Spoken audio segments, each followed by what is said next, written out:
Assalamualaikum warahmatullahi wabarakatuh.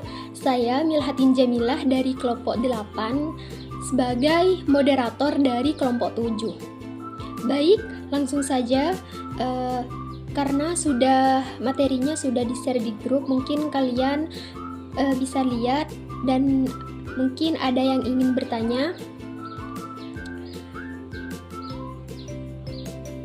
Baik. Assalamualaikum warahmatullahi wabarakatuh. Perkenalkan, nama saya Maulidia Meka. Di sini saya sebagai pemateri ke-1 akan menjelaskan tentang pengertian terorisme. Pengertian dari terorisme adalah tindakan kekerasan atau ancaman kekerasan yang dilakukan oleh sebuah individu atau kelompok untuk menimbulkan ketakutan dengan tujuan mencapai tujuan tertentu. Biasanya terorisme ini bersifat ideologis, politik, dan keagamaan. Aksi terorisme seringkali ditunjukkan kepada masyarakat sipil atau simbol-simbol negara untuk menarik perhatian luas dan menekan pihak yang berwenang. Faktor penyebabnya ada terorisme yaitu ada 7. Yang pertama, pemahaman agama yang kurang. Yang kedua, kemiskinan. Yang ketiga, pergaulan yang salah. Yang keempat, pengangguran. Yang kelima, masalah kenegaraan. Yang keenam, adanya ketidakadilan dan ketimpangan. Yang ketujuh, penyalahgunaan agama dan ketidaktahuan massa. Nah, jenis-jenis terorisme yaitu ada 4. Yang pertama, irasional terorisme. Motif yang pertama ini tujuannya tidak masuk akal sehat atau irasional. Teror yang masuk dalam kategori ini yaitu self-partition, pengorbanan diri, dan madness, kegilaan. Contoh aksi dari irasional terorisme yang paling sering dilakukan teroris di tanah air kita adalah pengorbanan diri dengan bentuk membunuh diri. Yang kedua, kriminal terorisme. Motif dari kriminal terorisme ini dibelakangi oleh adanya suatu kepentingan, bisa kepentingan agama atau kepercayaan tertentu. Bentuknya, aksi dari kriminal terorisme ini berupa kegiatan teror dan motif balas dendam. Yang ketiga, political terorisme. Dalam negara mapan berdemokrasi dengan supremasi hukum yang kuat, political terorisme biasanya digunakan untuk mengubah suatu kebijakan. Akan tetapi, dalam negara yang supremasi hukumnya belum mapan, political terorisme digunakan dengan tujuan menombak struktur politik. Meski berbeda secara garis besar, political terorisme digunakan sebagai alat untuk menekan pengubahan keseimbangan. Yang terakhir, state terorisme. Istilah state terorisme digunakan PBB saat melihat kondisi sosial politik di Afrika Selatan, Israel, dan negara-negara Eropa Timur. Warga di negara tersebut mengalami intimidasi, ancaman, dan berbagai penganiayaan yang dilakukan oleh oknum negara, termasuk para penegak hukum. Contohnya, aksi teror yang dilakukan biasanya berbentuk penculikan para aktivis. Teror ini dilakukan negara dan aparat atas nama kekuasaan, stabilitas politik, dan kepentingan elit tertentu. Atas dasar ini, negara merasa sah dalam menggunakan kekerasan dan teror lainnya guna merepresi dan memadamkan kelompok-kelompok kritis dan masyarakat. Sekian dari saya, akan dilanjutkan oleh pemateri kedua. Assalamualaikum warahmatullahi wabarakatuh. Perkenalkan, nama saya Isna Salian Hafiz dari kelas MIP kelompok 7. Sebagai pemateri kedua akan menjelaskan atau memaparkan materi dengan judul terorisme dan konflik agama. Di sini saya akan memaparkan materinya tentang konflik agama. Awal mula terjadinya konflik agama dimulai dari pemeluk agama itu sendiri, yang keluar dari ketentuan-ketentuan yang telah ditetapkan oleh syariat Islam, syariat agama, dan berbedanya konsep atau praktik yang dijalankan. Konflik agama pernah terjadi antara umat Islam dengan Kristen di Eropa pada abad pertengahan, dan sejarah mencatatkan konflik ini merupakan yang terlama dan terparah. Ada 2 faktor penyebab terjadinya konflik antar umat beragama, yaitu yang pertama, klaim kebenaran atau truth claim. Sikap di mana umat beragama ingin membenarkan ajaran agamanya masing-masing, meskipun tidak paham dengan nilai-nilai leluhur yang terkandung dalam agama yang dia bela. Dalam ajaran atau doktrin agama terdapat seruan untuk menuju keselamatan yang dibarengi dengan kewajiban mengajak orang lain untuk menuju keselamatan tersebut. Kegiatan ini bisa disebut dengan istilah dakiyah. Dakiyah merupakan upaya mensosialisasikan atau mengajak merayu ajaran agama.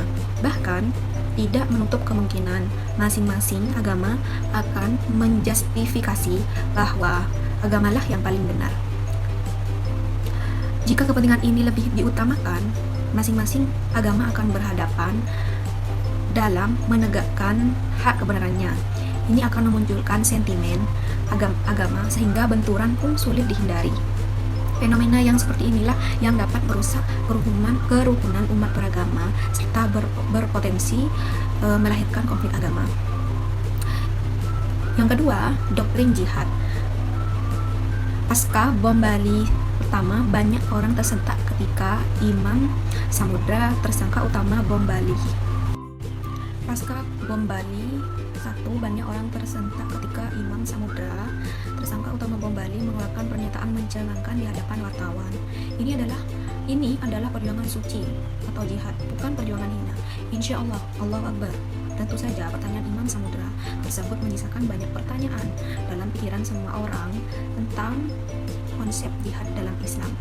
Dalam agama memang dikenal konsep jihad, namun bukan jihad sebagaimana yang dipahami oleh Imam Samudra seperti di atas, yaitu membunuh orang tanpa berdosa karena disebabkan oleh doktrin-doktrin tertentu. Ajaran agama memang doktrin, tetapi agama memberikan kebebasan kepada pemeluknya. Jihad dalam Islam dimulai ketika Nabi SAW hijrah dari Mekah ke Madinah. Dalam hal ini harus dimengerti bahwa Madinah adalah semacam negara Muslim yang harus mempertahankan eksistensinya melawan orang-orang Arab dari klan Quraisy. Jihad pada era modern sekarang dapat dimaknai dari berbagai perspektif, karena jihad sekalipun identik dengan peperangan fisik sekarang harus dibalik ke jihad sosial, yaitu bagaimana memerangi kemiskinan dan kebodohan umat, karena banyak sekali kasus yang menimpa umat Islam disebabkan oleh ketidakmampuan umat Islam memerangi kemiskinan dan kebodohan, sehingga dalam banyak bidang umat Islam mengalami diskriminasi akibat kemiskinan dan kebodohan tersebut. Semangat perubahan tidak mungkin terwujud kecuali dengan adanya jihad. Doktrin inilah seharusnya yang perlu ditanamkan kepada generasi muda agar pemuda Islam mampu mensejajarkan diri dengan pemuda-pemuda dari agama lain yang sekarang lebih maju. Saat ini banyak orang alergi mendengarkan kata-kata jihad, padahal tanpa semangat jihad niscaya seorang muslim tidak mempunyai nilai apapun. Harga diri seorang muslim tidak lengkap tanpa ruh jihad. Jihad di sini pada intinya adalah bersungguh-sungguh mengerahkan segala kemampuan untuk menegakkan kejayaan dan martabat umat Islam. Oke, mungkin itu saja. Kurang lebihnya mohon maaf. Wassalamualaikum warahmatullahi wabarakatuh. Assalamualaikum warahmatullahi wabarakatuh. Saya Mawahib Ar-Razi. Saya sebagai pemateri ketiga akan melanjutkan poin yang ketiga, yaitu hubungan terorisme dengan agama. Beberapa ilmuwan dan pemuka agama menegaskan bahwa aksi terorisme sama sekali tidak ada hubungannya dengan agama. Agama hanya dianggap sebagai korban yang tidak bersalah. Robert Pape mengatakan bahwa tindakan terorisme dalam bentuk membunuh diri pada dasarnya adalah untuk memperoleh kemerdekaan nasional dari penduduk militer asing dari suatu negara demokratis. Aksi teroris yang mengatasnamakan agama merupakan perbuatan yang merugikan, bahkan dapat merusak peradaban manusia. Hal ini bertolak belakang dengan apa yang diperintahkan oleh agama kepada umatnya, di mana agama memerintahkan untuk memanusiakan manusia. Lalu, mengapa prasangka teroris sering dikaitkan dengan umat Islam? Menurut Imam Besar Masjid New York, Amerika Serikat yang berasal dari Indonesia, yakni Imam Samsi Ali, menjelaskan bahwa menghapus prasangka tersebut terhadap Islam bukanlah hal yang mudah. Terutama setelah peristiwa runtuhnya gedung WTS atau World Trade Center. Setelah kejadian peristiwa tersebut, hingga saat ini ada sekitar 50 kasus terorisme yang mana mereka lakukan dengan mengaku bahwa mereka sebagai Muslim. Ada dua penyebab opini yang digoyering oleh dunia barat seakan Islam menjadi sumber aksi terorisme. Yang pertama, media. Media mempunyai peran yang sangat besar. Mereka selalu membuat berita kejadian terorisme yang sangat berlebihan, entah itu melalui media cetak ataupun media elektronik. Yang kedua, faktor pemahaman agama. Terutama dalam memahami nas-nas dalam agama itu sendiri, jika ada sebuah pemahaman terhadap agama atau teks dalam kitab suci yang tidak sesuai konteks, bahkan bertentangan dengan spirit agama itu sendiri. Terutama dalam memahami ayat tentang jihad atau ayat tentang semangat perang, sering dipahami sepotong-sepotong, tidak lengkap baik asbab an-nuzulnya maupun konteks objeknya. Hal ini menjadi distorsi pemahaman oleh kalangan yang memiliki semangat dalam beragama, sehingga menimbulkan keresahan di kalangan masyarakat luas. Dari sudut pandang psikologi agama, terorisme dan agama merujuk pada tujuan yang menjadi target adalah politik dan sama sekali tidak terkait dengan agama. Namun, seiring waktu mulai berkembang isu-isu yang mengaitkan terorisme dengan keagamaan. Titik awal dari terorisme sering dikaitkan dengan fundamentalisme, khususnya Islam. Fundamentalisme semakin diidentifikasi sebagai ancaman oleh pemerintah-pemerintah di negara-negara Muslim maupun Barat. Fundamentalisme tidak hanya terkait dengan masalah keagamaan semata.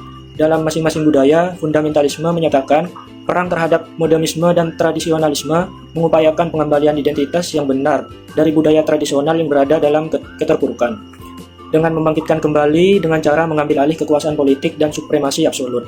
Dalam agama, fundamentalisme merupakan usaha yang menghendaki agar kembali ke kepercayaan dasar suatu agama. Fundamentalisme kerap disejajarkan dengan aktivitas politik, ekstremisme, fanatisme, terorisme, dan anti-Amerikanisme. Yang kedua, radikalisme, yaitu paham atau aliran yang menghendaki pembaruan sosial atau politik dengan cara keras dan drastis. Seperti halnya fundamentalisme, maka radikalisme juga dianggap sebagai gerakan yang ekstremisme dan eksklusivisme. Gerakan yang diterbelakanginya menjadi cocok untuk dikaitkan dengan terorisme. Radikalisme sebagai paham atau aliran sebenarnya berpeluang muncul dalam berbagai kehidupan.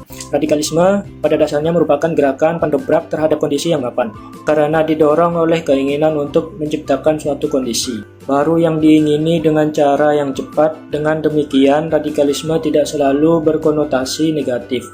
Bila kondisi baru tercipta dan bermanfaat bagi peningkatan peradaban dan kehidupan manusia, barangkali radikalisme dapat diterima. Sebaliknya, bila gerakan tersebut menimbulkan malapetaka, maka radikalisme akan mendatangkan kecaman. Kesimpulan dari makalah ini yaitu, terorisme adalah tindakan kekerasan yang dilakukan oleh individu atau kelompok untuk menimbulkan ketakutan, dengan tujuan politik, ideologi, atau agama. Sementara itu, konflik agama merupakan pertentangan atau bentrokan antara kelompok yang dimiliki keyakinan berbeda, baik secara doktrinal maupun praktik keagamaan. Hubungan antara terorisme dan agama seringkali muncul ketika pelaku teror menggunakan agama sebagai pembenaran tindakannya. Namun, penting dipahami bahwa agama pada dasarnya tidak mengajarkan kekerasan. Terorisme yang mengatasnamakan agama lebih merupakan penyimpangan dari ajaran agama yang sesungguhnya, dan biasanya dipicu oleh faktor lain seperti politik, ekonomi, atau sosial. Dengan demikian, meskipun terorisme dan konflik agama tampak saling berkaitan, keduanya tidak selalu memiliki hubungan langsung secara esensial, melainkan sering dikaitkan oleh pihak-pihak yang memanipulasi agama demi kepentingan tertentu. Penyelesaian yang bijak membutuhkan pemahaman yang mendalam tentang konteks sosial dan keagamaan, serta mempunyai bersama dalam membangun toleransi dan dialog antar umat beragama.